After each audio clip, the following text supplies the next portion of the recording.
If you thought the Jeffrey Epstein leaks were done for the day, you would be dead wrong. And Donald Trump would be very upset, which he is, because Jeffrey Epstein's brother just shared information that is blowing up this scandal more than we even could have imagined, with one devastating image and some very unsettling anecdotes. We are going to get into it all. But before we do, if I could quickly ask you to leave a like on this video, and if you haven't already, and you enjoy our channel, to hit that subscribe button, because it goes a long way in supporting our work. Now, before we get into what Epstein's brother shared today, with all of these emails coming out, which are just so damning for Donald Trump, I want to start. But the other devastating news he got today: Adeleta Grahova being sworn in the 218th signature on the discharge petition to release the Epstein files. And the speech she gave today, which is blowing up Trump's term. Basic freedoms are under attack. Healthcare premiums are skyrocketing. Babies are being ripped away from their parents by masked agents. We can and must do better. What is most concerning is not what this administration has done, but what the majority in this body has failed to do. Hold Trump accountable as a co-equal branch of government that we are.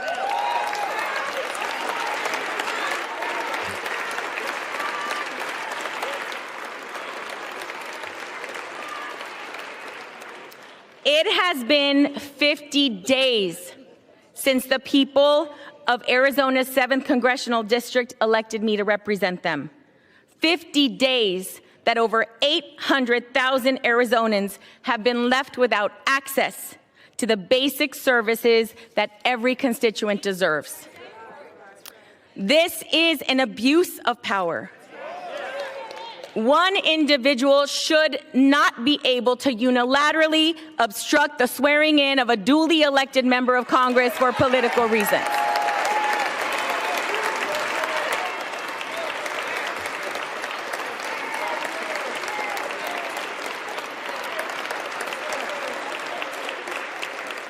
Our democracy only works when everyone has a voice. This includes the millions of people across the country who have experienced violence and exploitation, including Liz Stein and Jessica Michaels, both survivors of Jeffrey Epstein's abuse. They are here in the gallery with us this evening. Thank you for being here.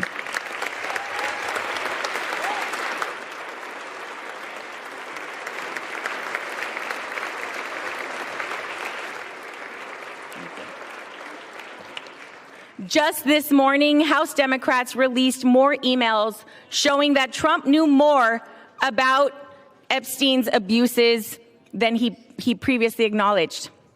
It's past time for Congress to restore its role as a check and balance on this administration. Donald Trump can no longer run. He can no longer hide. And the Epstein emails that came out this morning might be the most damning indictment yet in this scandal. It is a smoking gun that shows not only did Donald Trump know about what was happening with Epstein and his victims, he was clearly accessory to it enough to spend time with those victims and to have said nothing. And Epstein and Ghislaine Maxwell knew that Donald Trump had said nothing. They were almost surprised that he did. And they knew they could hold it against him, whatever he did with those victims, if he ever tried to. That is what was made very, very clear. And I think what we've understood throughout this entire scandal is more and more information has come out, more testimony that might not be in the documents, but I think that what's not in the documents is a little bit more damning. And that is why what Jeffrey Epstein's brother said today in an image that he had previously sent to Epstein about Donald Trump and his relationship with young women is so disturbing. Especially with the information we have gotten today that was all broken down on MSNBC. And I want to take a look. The meme that Mark Epstein sent to Jeffrey Epstein, a picture, let me put it up one more time. This is Donald Trump's face, and it says, "Would you trust this man with your daughter?" There it is. You just spoke with the man who sent that meme to his brother. What did he say today? Right. I'll actually be honest. I completely missed the segment because I was on the phone with him. That's and good. Just got up from off the street here. And I think we should be very clear here. Mark Epstein is somebody who has said that he is known for decades now that his brother had a deep, close friendship with with Donald Trump and Jeffrey Epstein. And he said, the way that he put it to me, when are people going to admit to themselves, this guy, President Trump, is so full of every time he opens his mouth. He says he wanted to deny. Starts with an SH? Maybe does. He wanted to deny that he had a relationship or a friendship with Donald Trump. As Mark tells me, back in 1999, he was on the plane when they were having intimate conversation about women on a flight from Palm Beach, Florida, back up here to New York. He goes, he talked to his brother, somebody who he still cares deeply about even after his passing. And he says, at what point is there going to be a reckoning that Donald Trump just makes up stuff? And the number two part is that he's been very clear. This is outside the scope of what we're talking about today, but he wants a full investigation into the death of his brother, saying he doesn't believe anybody at this point anymore. He said he did sit down, he just told me, with the House Oversight Committee here this summer. I said, did they call and ask you to come in and speak? He goes, no, I requested to. And he said he went into detail with staff, trying to get them, to compel them to go even further beyond just the relationship between Donald Trump and other men that were a part of this cabal, and to really get at the fact of why did people want Jeffrey Epstein gone. This also goes to a conversation I had with Mark over the summer when he told me that Steve Bannon had 15 hours of footage of him interviewing Jeffrey Epstein. We have not seen that footage. And I think it's also worth noting that Michael Wolff has said that he has up to 100 hours of audio recordings with Jeffrey Epstein. We have not heard those audio recordings from either of the men. And that is what hits at the heart that Mark Epstein is so frustrated by, that the public, including him as the brother, do not have a full understanding of what the Department of Justice has, or... Do you trust this guy with your daughter? That's not your 25-year-old daughter. That's not your 30, 40-year-old daughter. That's Donald Trump looking at a child and saying, I'll be dating her in 10 years. Daughter, that is a beauty pageant, a teenager. Donald Trump and Jeffrey Epstein seem to spend a lot of time around those. It's that type of daughter. That's what that image reflects. And they were joking about it. It was so glaringly obvious. Donald Trump's disgusting nature around young girls that it was laughable that it went without saying. That is what is being shown. And Jeffrey Epstein's brother, of course, was the one who alleged that it was Epstein who left Mar-a-Lago. It was Epstein who realized that Donald Trump was a criminal, that he was a phony, that he didn't want to be with him. He didn't want to be his buddy. You know, there's that clip of Trump talking about Bill Clinton back in 2015 when he was on the campaign trail, saying that there was going to be some problems with him as it relates to Epstein. Now, it's interesting that Donald Trump, who had largely stayed quiet and was able to, because of our failed mainstream media, not receive any pushback about his relationship with Epstein. It's interesting that he brought up Clinton to me, because why would he want to introduce that? Why would he want to introduce that conversation? Well, again, who was Donald Trump running against in 2015? It was Hillary Clinton. So I think Trump was kind of, muddying the waters to be able to say, well, a bill. Bill was just as much involved. So why do you want to talk to me about it? Shouldn't you have to ask Hillary?